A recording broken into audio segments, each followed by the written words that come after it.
Hay mujeres que lloran en los funerales. Hay mujeres que se desmoronan. Hay mujeres que necesitan que alguien las sostenga porque las rodillas no responden y el pecho no aguanta el peso de lo que perdieron. Y luego estaba Dolores. Dolores Ferreira, 71 años, vestido negro, manos cruzadas sobre la cartera de cuero café, mirada fija en el ataúd de pino barnizado, sin una sola lágrima, sin un solo temblor en la barbilla, como si estuviera esperando el autobús. Algunos pensaban que era el dolor, que a veces el dolor es tan grande que paraliza los ojos, que hay pérdidas tan profundas que el cuerpo simplemente no sabe cómo expresarlas. Los vecinos se miraban entre ellos con esa mezcla de lástima y admiración que la gente reserva para las viudas fuertes. «Pobre Dolores», susurraban, «tan entera, tan digna». Pero Dolores no estaba entera por dignidad. Estaba entera porque llevaba 45 años esperando ese día. Y lo que nadie en ese salón de velorio sabía, lo que ninguno de los que murmuraban a sus espaldas podía imaginarse, era que esa misma mañana, mientras el sol todavía no había terminado de salir, Dolores había encontrado algo escondido dentro del colchón del hombre que dormía a su lado desde 1951. Algo que le explicó de una sola vez todas las preguntas que había dejado de hacerse porque ya no soportaba no tener respuestas. Y lo que hizo con ese descubrimiento fue la cosa más fría, más calculada, más completamente inesperada que jamás haya hecho una mujer en el condado de Hidalgo, Texas. Pero para entender lo que hizo Dolores, primero tienes que entender quién era Dolores antes de casarse con Aurelio Ferreira. Tenía 19 años cuando lo conoció. Era 1950, y el rancho de su padre quedaba a 3 kilómetros del pueblo de Mission, al sur de Texas, cerca del río, donde el calor en verano pesaba como una lona mojada sobre los hombros. Dolores era la tercera de 5 hijos. Pelo negro hasta la cintura, piel morena de tanto sol, manos que ya sabían lo que era el trabajo antes de que nadie se lo enseñara. No era una muchacha de sueños imposibles. Era una muchacha práctica que sabía coser, sabía cocinar, sabía hablar inglés mejor que su padre y que leía despacio, pero con cuidado, los periódicos que llegaban al pueblo los martes. Aurelio llegó con un camión de segunda mano y una sonrisa que duraba exactamente lo necesario. Tenía 26 años, era de Monterrey y decía que había venido al norte buscando trabajo de verdad, no de temporada. Hablaba con las manos, contaba historias que crecían cada vez que las repetía. Tenía esa capacidad que tienen ciertos hombres para parecer más grandes de lo que son cuando la luz los toca bien. El padre de Dolores no lo quería. Lo dijo 2 veces con palabras y muchas más con el silencio. Pero Dolores tenía 19 años y el corazón lleno de algo que todavía no había aprendido a nombrar con cuidado. Se casaron en abril de 1951 en la iglesia pequeña del pueblo, con una misa breve y un vestido prestado de una prima que era más alta y más ancha que ella. Los primeros años fueron lo que son los primeros años cuando 2 personas jóvenes y pobres intentan construir algo de la nada. Duros, a ratos tiernos, a ratos desesperados. Tuvieron 2 hijos. Rentaron una casa pequeña al otro lado de las vías. Aurelio trabajaba en los campos de cítricos. Dolores lavaba ropa ajena y cuidaba a los niños. No sobraba nada, pero tampoco faltaba lo esencial. Había noches en que se sentaban en el porche y el silencio entre ellos era todavía un silencio cómodo, de gente que se conoce y no necesita llenar el aire con palabras. Pero fue en el 4º año de matrimonio cuando Dolores empezó a notar algo, una ausencia que no tenía forma concreta. Aurelio llegaba tarde algunos viernes, no siempre, no de manera que se pudiera señalar con el dedo, pero llegaba tarde y olía diferente, no a alcohol, no a perfume, olía diferente, a un día que no había compartido con ella, a horas que habían pasado en un lugar que ella no conocía.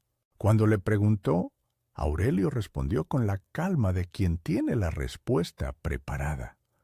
Horas extra en el rancho del señor Morrow, un trabajo adicional los viernes para pagar la deuda del camión.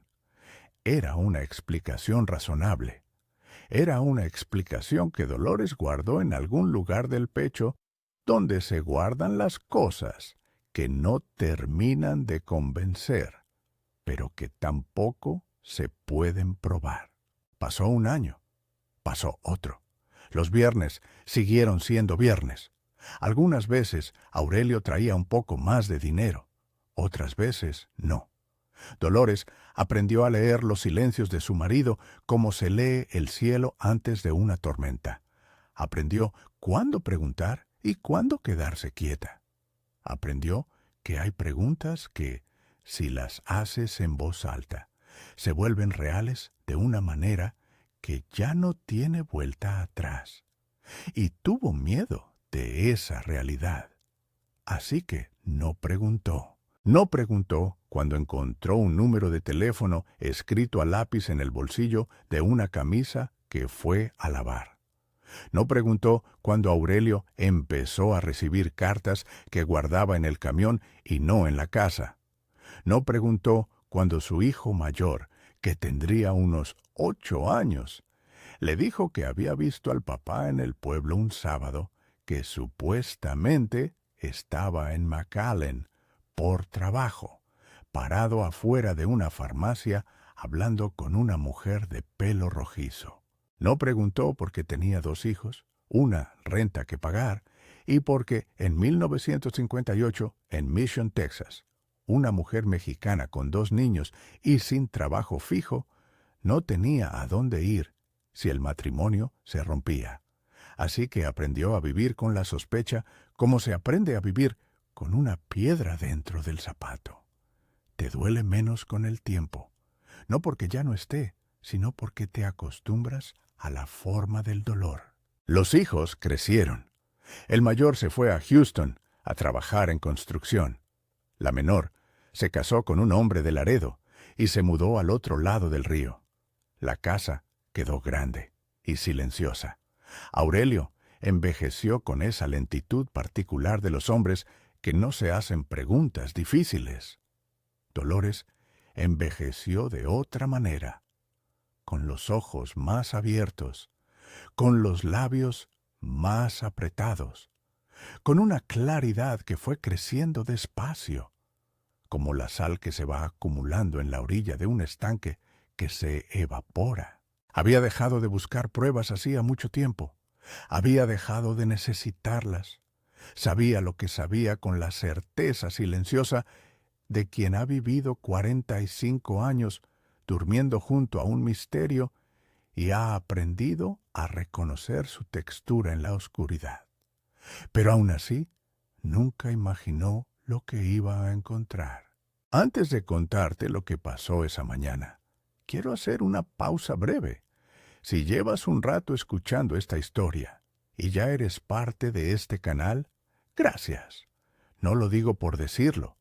Estas historias me toman tiempo, me toman noches, buscando el hilo que las hace verdaderas, las palabras exactas que las hacen sentir vivas. Tu presencia aquí significa que ese esfuerzo llega a alguien. Si todavía no te has suscrito y esta historia te está atrapando, te invito a hacerlo. Y si ya lo estás, déjame saber en los comentarios. ¿Has conocido alguna vez a alguien como Dolores? ¿A alguien que guardó un secreto durante décadas sin que nadie se diera cuenta? Me interesa saberlo. Ahora sí, porque lo que Dolores encontró esa mañana lo cambia todo. Aurelio murió un martes de noviembre, 72 años, un infarto mientras dormía, limpio, sin escándalo, sin agonía visible. El médico dijo que probablemente ni se despertó. Dolores fue quien lo encontró al amanecer, cuando se levantó a hacer el café, y notó que la cama no crujía con su respiración. Llamó a la ambulancia, llamó a sus hijos. Esperó sentada en la cocina con las manos sobre la mesa hasta que llegaron todos. Esa misma tarde, mientras el cuerpo de Aurelio estaba ya en la funeraria y sus hijos se ocupaban de los trámites, Dolores hizo algo que nunca había hecho en 45 años de matrimonio. Entró al cuarto, abrió el armario de Aurelio, sacó las cajas del estante de arriba una por una, revisó los bolsillos de los sacos que él ya no usaba. Abrió el cajón del buró de su lado, ese cajón que Aurelio cerraba siempre con una llave pequeña que cargaba en el llavero del camión. La llave estaba en la mesita de noche. Aurelio no la había guardado antes de dormir. Dolores la tomó, la miró un momento, la metió en la cerradura. Dentro del cajón había una libreta de espiral con las tapas azules, gastada en las esquinas, un fajo de sobres amarrados con una liga roja, y un sobre más grueso, diferente a los demás, sin dirección, sin nombre, sellado con cinta adhesiva transparente que el tiempo había vuelto amarilla. Dolores tomó la libreta primero. Eran números, fechas y números, un registro meticuloso, escrito con la letra apretada y pequeña de Aurelio, que empezaba en 1953 y llegaba hasta el año anterior. Al principio no entendió qué estaba leyendo. Eran cantidades, pagos, nombres que no reconocía, nombres de personas, nombres de lugares, números de teléfono de área que no correspondían a Texas. Tomó el sobre grueso, lo abrió con cuidado, despegando la cinta vieja que se desintegró entre sus dedos. Dentro había documentos, papeles oficiales de 2 estados, una escritura de propiedad de un terreno en Laredo, un certificado de matrimonio del condado de Webb, fechado en 1953, 2 años después de su propia boda, con el nombre de Aurelio Ferreira, con el nombre de otra mujer, con la firma de un juez de paz. Y debajo de eso, 3 fotografías, una mujer morena, más joven que Dolores, sonriendo frente a una casa pequeña con jardín, 2 niños en la fotografía siguiente, un niño y una niña, con la misma nariz ancha de Aurelio, los mismos ojos separados, y en la tercera fotografía, Aurelio con el brazo sobre los hombros de esa mujer, sonriendo de una manera que Dolores no recordaba haberle visto sonreír a ella en décadas. Dolores dejó las fotografías sobre la cama. Se sentó en el borde, miró el techo un momento. El silencio de la casa era absoluto. No lloró, porque el llanto requiere sorpresa. Y Dolores no estaba sorprendida. Estaba más bien confirmada, como quien ha sospechado durante 45 años que detrás de una pared hay una habitación y finalmente abre la puerta y la habitación está exactamente donde siempre imaginó que estaría. Lo que sintió no fue dolor, fue algo más frío, más quieto, algo que se parecía mucho a la claridad. Guardó todo de vuelta en el sobre, guardó el sobre en su propia cartera. Se arregló el pelo frente al espejo del baño y fue al velorio. El cuerpo de Aurelio Ferreira llegó a la funeraria Garza a las 6 de la tarde. Flores de crisantemo, corona de gladiolos, ataúd de pino barnizado, foto en marco de plata sobre una mesa lateral, la misma foto de la boda que Dolores había tenido en la sala durante 45 años. La cara joven de Aurelio sonriendo debajo de un sombrero de plato ancho. Los vecinos llegaron, los compañeros del rancho donde había trabajado los últimos 20 años. El padre Gutiérrez vino a rezar el rosario. Los hijos de Dolores recibían el pésame cerca de la puerta con esa mezcla de tristeza genuina y agotamiento que da el primer día de luto. Y Dolores se sentó en la primera fila frente al ataúd, sin moverse, sin llorar, durante 4 horas. A las 10 de la noche, cuando la funeraria empezó a apagar algunas luces y la gente fue despidiéndose, el hijo mayor de Dolores, Marcos, se sentó a su lado. Le puso una mano en el hombro. ¿Estás bien, mamá? Ella asintió sin mirarlo. Vete a descansar, hijo. Mañana es el entierro. Marcos la miró un momento más, con esa preocupación que tienen los hijos cuando la madre parece demasiado entera. Luego se fue. Dolores esperó hasta que se fueron todos, hasta que la funeraria quedó en silencio y solo quedaba el empleado joven que estaba ordenando las sillas del fondo. Entonces sacó su cartera, sacó el sobre, lo dejó sobre el pecho del ataúd abierto, entre los brazos cruzados de Aurelio, bien visible sobre el traje oscuro que habían elegido para el entierro. El empleado joven, que había volteado a ver el ruido del sobre al caer, la miró sin entender. Dolores lo miró de vuelta. «Que lo entierren con eso», dijo, sin elevar la voz, sin explicación, con la misma calma con que se le da una instrucción a alguien que no necesita saber el porqué. Se puso de pie, tomó su cartera, salió al estacionamiento donde el aire de noviembre olía a tierra húmeda y a naranjos lejanos. Antes de subir al carro de Marcos, que la esperaba encendido afuera, se detuvo un segundo. Miró el cielo. No había estrellas esa noche. El cielo estaba cubierto de nubes bajas, grises, del color del algodón viejo.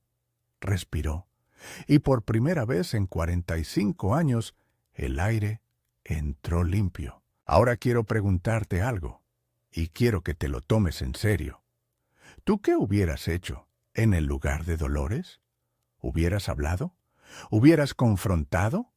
¿O hubieras guardado silencio como ella durante décadas, esperando el momento justo? Escríbelo en los comentarios. No hay respuesta correcta.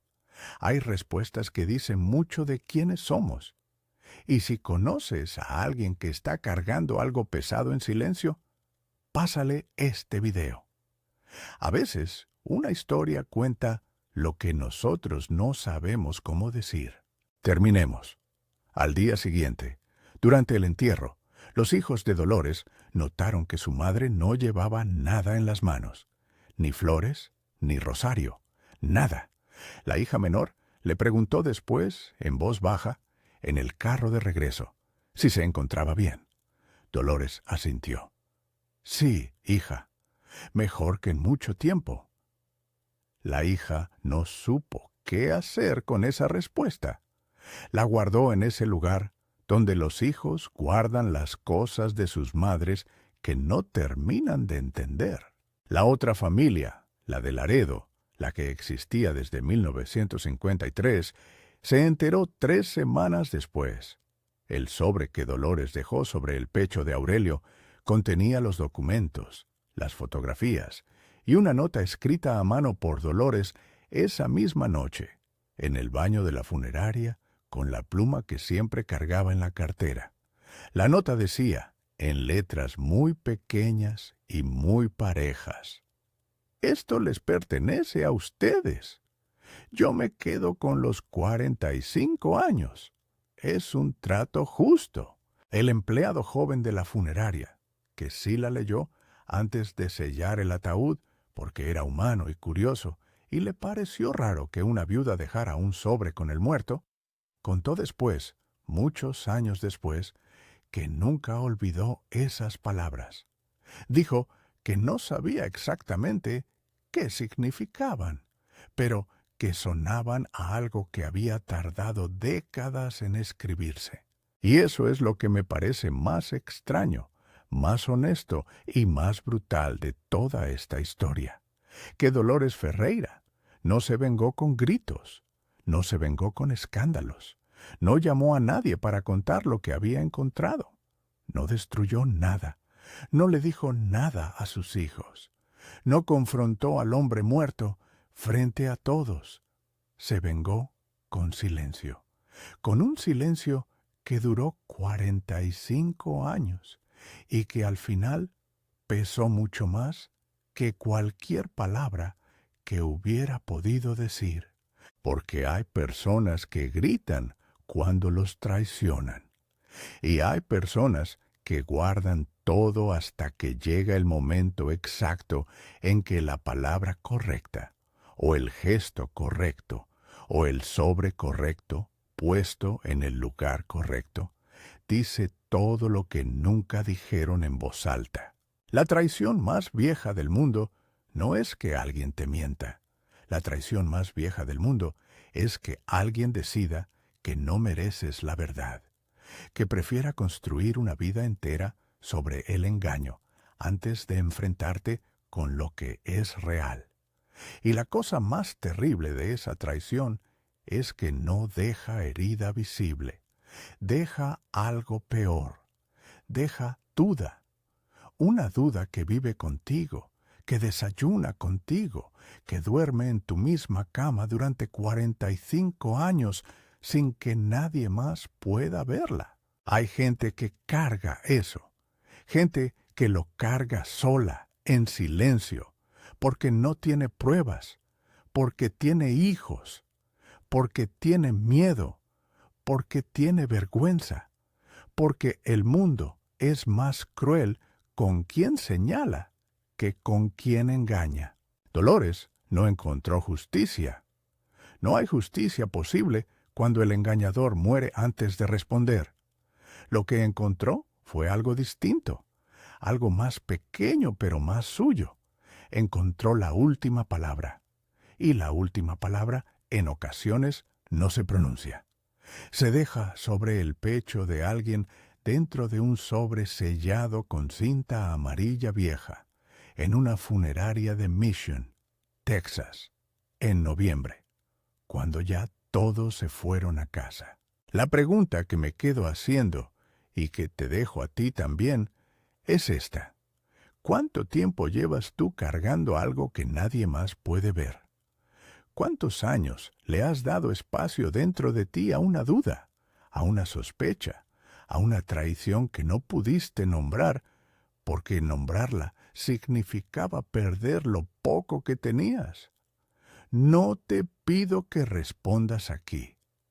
Te pido que te respondas a ti mismo, porque a veces la única venganza posible no es destruir al que te hizo daño, es decidir que a partir de hoy el aire entra limpio. Hay un próximo video donde voy a contarte la historia de otro silencio, uno que no terminó igual, uno donde la persona que guardó todo por décadas no llegó a tiempo a su propio sobre. Y esa historia duele de una manera diferente. No te la pierdas. Dolores vivió 10 años más después de ese noviembre. Murió a los 81 años, en su casa, en su cama, con las ventanas abiertas. Su hija dijo que esa mañana había pedido café con canela, que rara vez pedía, que se había tomado la taza completa, que luego cerró los ojos, y que en su cara, dijo, no había ningún peso, solo esa expresión de quien finalmente terminó de pagar una deuda que alguien más contrajo. Y así fue como Dolores Ferreira aprendió que hay traiciones tan grandes que ya no se lloran, se entierran con el que las hizo.